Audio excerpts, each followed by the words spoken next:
जय श्री कृष्ण मित्रों।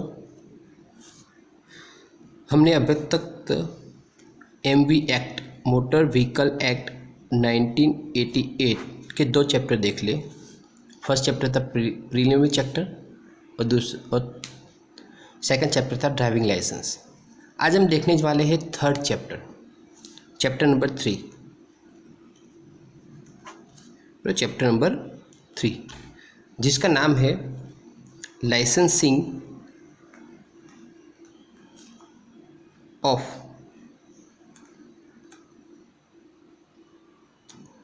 Conductors of stage carriage. बरोबर, licensing of conductors of stage carriage. बरोबर, ये किसके बारे में बात चल रही है? तो ये बात चल रही है कंडक्टर लाइसेंस के बारे में। अभी हम चैप्टर 2 में जो देखा वो लाइसेंस कॉमन पब्लिक के लिए था।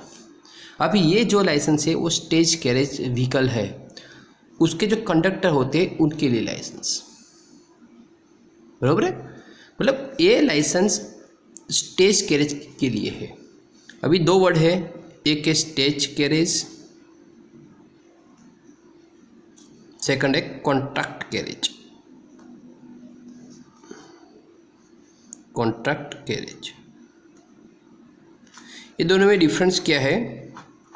Stage carriage operated by state government, ये प्राइवेट व्हीकल है।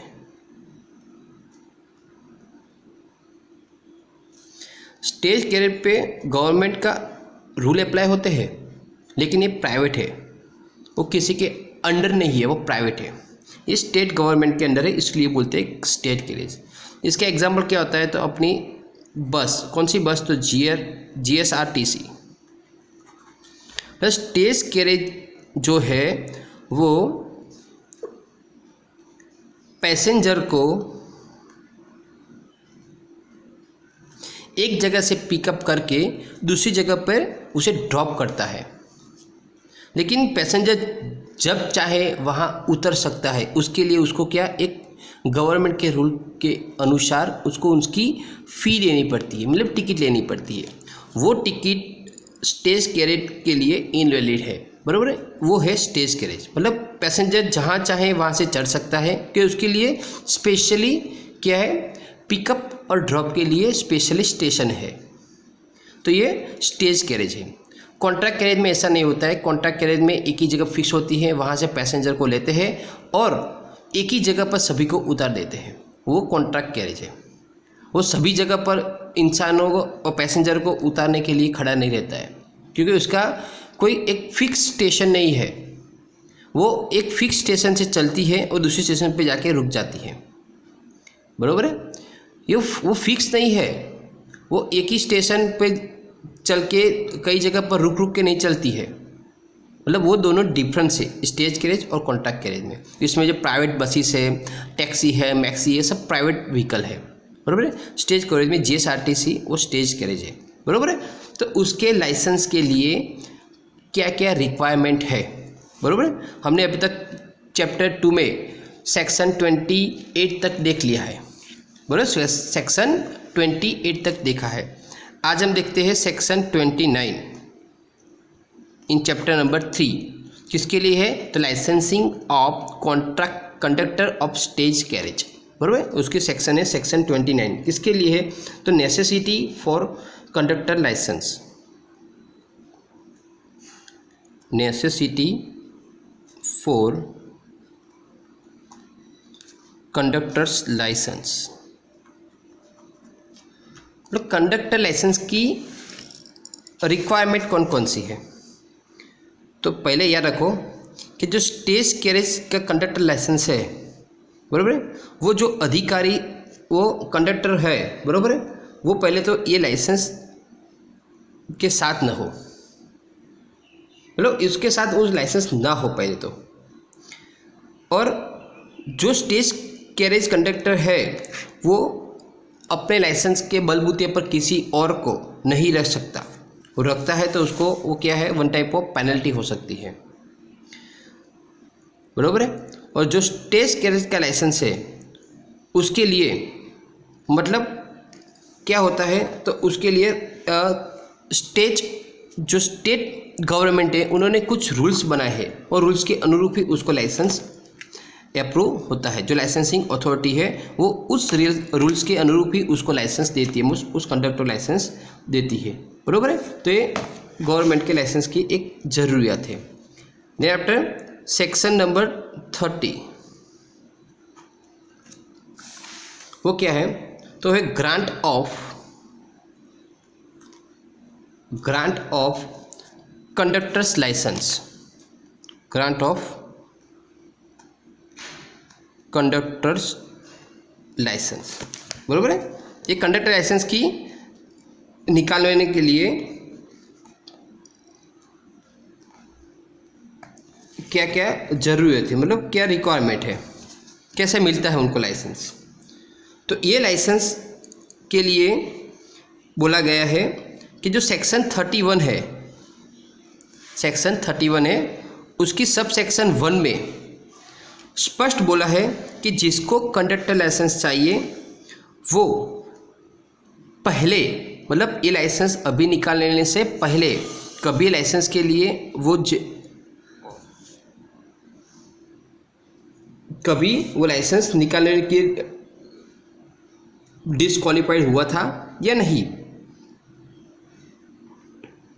बोले ऐसा हुआ है कि ये कंडक्टर लाइसेंस निकालने के पहली बार नहीं गया, पहले भी एक बार गया था, उस टाइम वो डिस्क्वालीफाइड हो गया था, मतलब उसको लाइसेंस नहीं मिला था।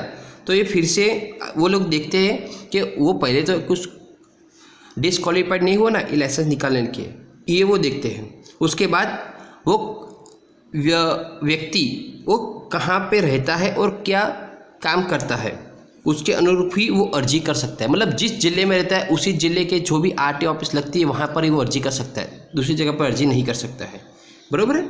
उसके बाद पेटक सेम सब सेक्शन 1 में दिया गया है कि उसके मुताबिक जो भी एक फॉर्म है वो फॉर्म में ही, नियत फॉर्म में ही उसको एप्लीकेशन करनी है और एप्लीकेशन से ही उनको वो लाइसेंस मिलता है। देन सब सेक्शन 3 में बताया गया है, सेक्शन 30 के सब सेक्शन 3 में बोला गया है कि जो भी कंडक्टर लाइसेंस निकालने जाता है उसके पास register medical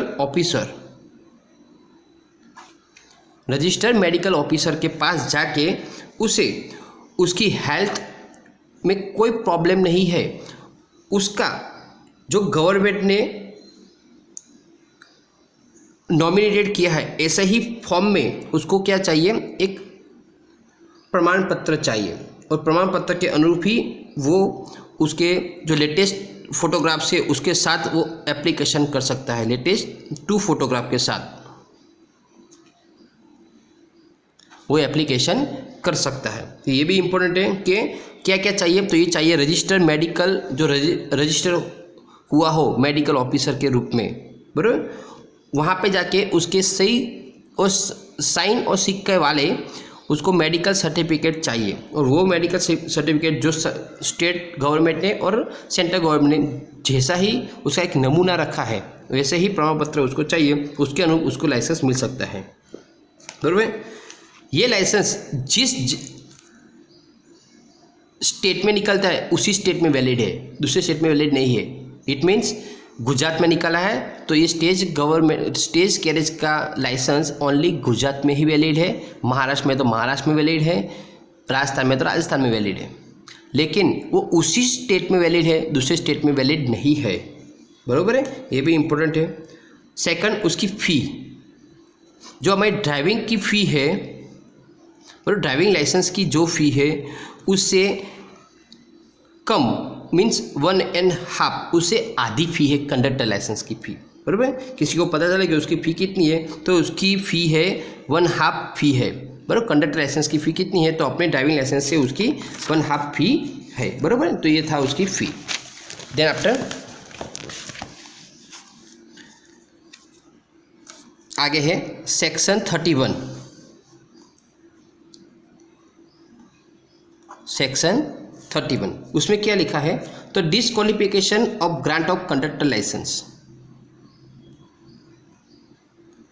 disqualifications for the grant of conductor licence. बराबर, कंडक्टर लाइसेंस की डिस्क्वालिफिकेशन के लिए क्या क्या है तो याद रखो, उसका एक फर्स्ट है। क्या फर्स्ट है तो उसका सब सेक्शन फर्स्ट है, उसकी एज 18 ईयर होनी चाहिए, उससे कम नहीं होनी चाहिए। उससे कम हो तो कंडक्टर लाइसेंस वो नहीं निकाला सकता। तो फर्स्ट क्वालिफिकेशन क्या है तो उसकी एज कितनी चाहिए, 18 ईयर होनी चाहिए। बरोबर। कई बार ऐसा होता है जो लाइसेंसिंग अथॉरिटी होती है वो कंडक्टर लाइसेंस देने के लिए ना बोल देती है। क्यों ना बोलती है तो उसके लिए फर्स्ट है कि उसका मिनिमम एजुकेशन होना चाहिए, मिनिमम एजुकेशन क्वालिफिकेशन चाहिए, मिनिमम एजुकेशन क्वालिफिकेशन चाहिए। उसके बिना ही आपको ये लाइसेंस नहीं मिल सकता है। बरोबर है, मीन्स मिनिमम एजुकेशन क्वालिफिकेशन तो चाहिए ही। सेकंड, जो मेडिकल ऑफिसर है वो जो आपको प्रमाण पत्र देता है वो प्रमाण पत्र कैसा होना चाहिए, मतलब फिजिकली फिट होना चाहिए। यदि आपको वो प्रमाण पत्र देता है उसमें फिजिकल फिट नहीं है तो आपको ये लाइसेंस नहीं मिल सकता है। बराबर। और थर्ड है कि इससे पहले आपने ये लाइसेंस करवाया हो और उसी टाइम वो लाइसेंस कैंसिल कर दिया, आपके किसी भी प्रॉब्लम के पे ऊपर ये लाइसेंस कैंसिल कर दिया हो तो भी आपको ये लाइसेंस नहीं मिलेगा। बराबर है, याद रखना आपको ये लाइसेंस नहीं मिलेगा। बराबर है, तो ये भी इम्पोर्टेंट है। आपको लाइसेंस के लिए डिस्क्वालिफिकेशन क्या है तो ये है, एक तो एज 18 साल चाहिए, नहीं है तो लाइसेंस नहीं मिलेगा। मिनिमम एजुकेशन क्वालिफिकेशन चाहिए। सेकंड, जो मेडिकल ऑफिसर हमें सर्टिफिकेट देता है, बराबर, मेडिकल ऑफिसर जो सर्टिफिकेट देता है वो सर्टिफिकेट में हमें फिजिकली फिटनेस का सर्टिफिकेट चाहिए और वो नहीं होता है तो भी नहीं मिलता है। और थर्ड वन है कि उससे पहले आपने ये लाइसेंस के लिए अप्लाई किया हो और आप उस टाइम क्या हो और डिस्क्वालीफाइड हो गए होते हो तो भी ये लाइसेंस आपको नहीं मिलता है। बराबर है। Then we go for the section 32। भी देखते हैं हम सेक्शन 32 वो क्या है तो यह है revocation of a conductor licence on grounds of disease और डिसएबिलिटी। बराबर है, डिसीज और डिसएबिलिटी ये देख लीजिए, दो वर्ड। मतलब आपके पास आपने लाइसेंस निकालने के लिए मैंने आपको बोला कि मेडिकल सर्टिफिकेट कंपलसरी है। कोई मेडिकल ऑफिसर आपको बुलाए और आपकी फिटनेस चेक करे और उसी टाइम आप किसी डिसीज़ कोई रोग के लिए असक्त हो, बराबर है, और कई बार आप फिजिकली फिट ना भी हो, तो वो क्या करता है, वो आपको मेडिकल सर्टिफिकेट नहीं देता है। वो देता है तो स्पष्ट लिख के देता है आपको ये प्रॉब्लम है और उसी मेडिकल सर्टिफिकेट के अनुरूप आपको ये लाइसेंस नहीं मिल सकता है। बराबर है, तो इसीलिए मेडिकल सर्टिफिकेट इम्पोर्टेंट है। कई बार ऐसा होता है कि आपका लाइसेंस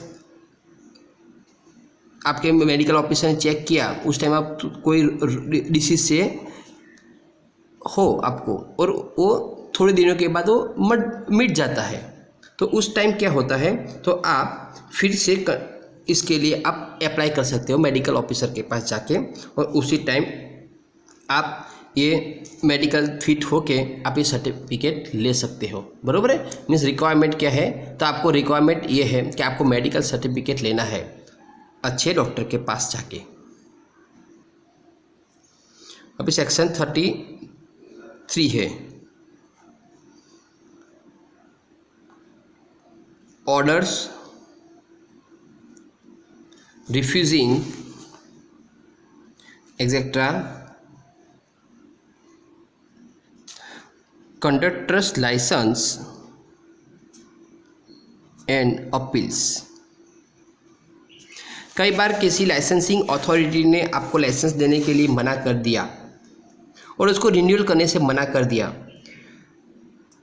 और उसके लिए वो आपको लिखित में अर्जी नहीं देता, मतलब रिटर्न नहीं देता है, कुछ आपको कुछ रिटर्न नहीं देता है, तो उसी टाइम आप उस पर अपील पे जा सकते हो, अपील पर जा सकते हो। ये भी इम्पोर्टेंट है कि कोई भी व्यक्ति को लाइसेंस नहीं मिलता है तो वो नाराज़ हो जाता है, बरोबर है, और उसको क्यों नहीं ये मिला, तो उसके लिए वो 30 दिनों के अंदर उसकी जो एक अपील का फॉर्म है, वो अपील का फॉर्म भर के वो क्या करता है, उसके लिए अपील कर सकता है, मतलब उसकी सुनवाई कर सकता है कि मुझे ये क्यों नहीं मिला, वो मुझे चाहिए, उसके लिए अपील कर सकता है। और अपील करने के बाद जो लाइसेंसिंग अथॉरिटी होता है वो क्या होता है, उसको बुला के दोनों को सुन के उसका क्या करता है, निर्णय लेते हैं। वो लाइसेंस के लिए सही है तो उसको मिलता है, यदि नहीं है तो नहीं मिलता है। मतलब जो अधिकारी है वो बोलेगा ऐसा ही होगा, एक बात याद रखो, जो अधिकारी जो बोलेगा ऐसा ही होगा, बरोबर है।